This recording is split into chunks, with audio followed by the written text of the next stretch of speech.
अच्छे होंगे। तो लास्ट लेक्चर में हमने चार्ज के बारे में पढ़ लिया था।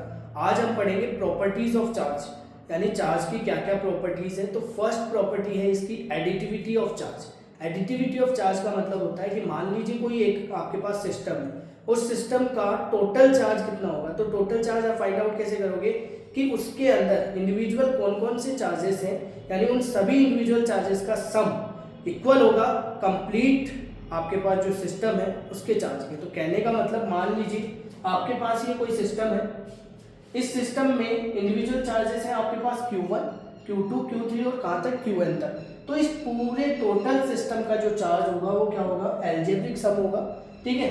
यानी Q1 प्लस Q2 कहाँ तक, Qn तक। तो कहने का मतलब the total charge of a system in the algebraic sum of all the individual charges, यानी जो इंडिविजुअल चार्जेस पड़े हैं located at the different points inside the system, यानी इनसाइड इन द सिस्टम, यानी सिस्टम के अंदर कितने चार्जेस हैं, Q1, Q2, Q3 कहाँ तक, Qn तक। तो इन सब का एल्जेब्रिक सम क्या होगा, इस पूरे सिस्टम के चार्ज को रिप्रेजेंट करेगा। तो फर्स्ट प्रॉपर्टी इज एडिटिविटी। देखो सेकंड प्रॉपर्टी है आपके पास क्वांटिटेशन ऑफ चार्ज।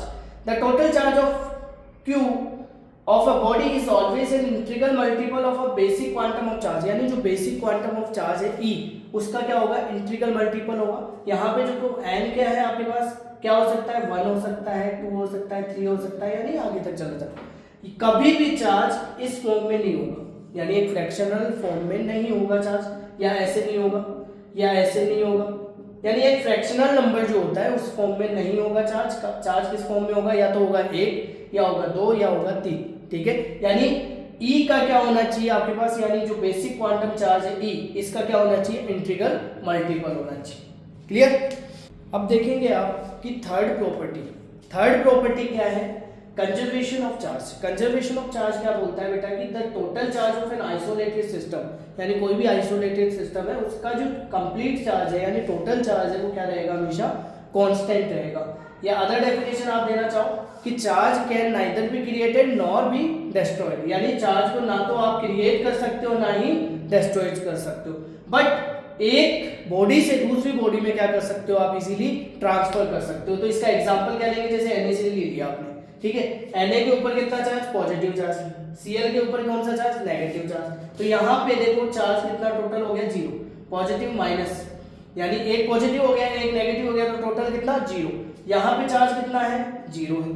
तो बिफोर रिएक्शन और आफ्टर रिएक्शन आप देख रहे हो चार्ज कितना है, 0।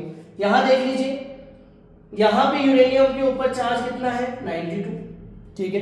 यहाँ पे देखो 56 और 36 कितना हो जाएगा, यहाँ पे भी कितना हो जाएगा, 92। तो बिफोर रिएक्शन और आफ्टर रिएक्शन कितना है, दोनों सेम है। तो कहने का मतलब चार्ज हमेशा क्या रहता है, कंजर्व रहता है, ठीक है। तो थर्ड प्रॉपर्टी हो गई हमारे पास कंजर्वेशन ऑफ चार्ज।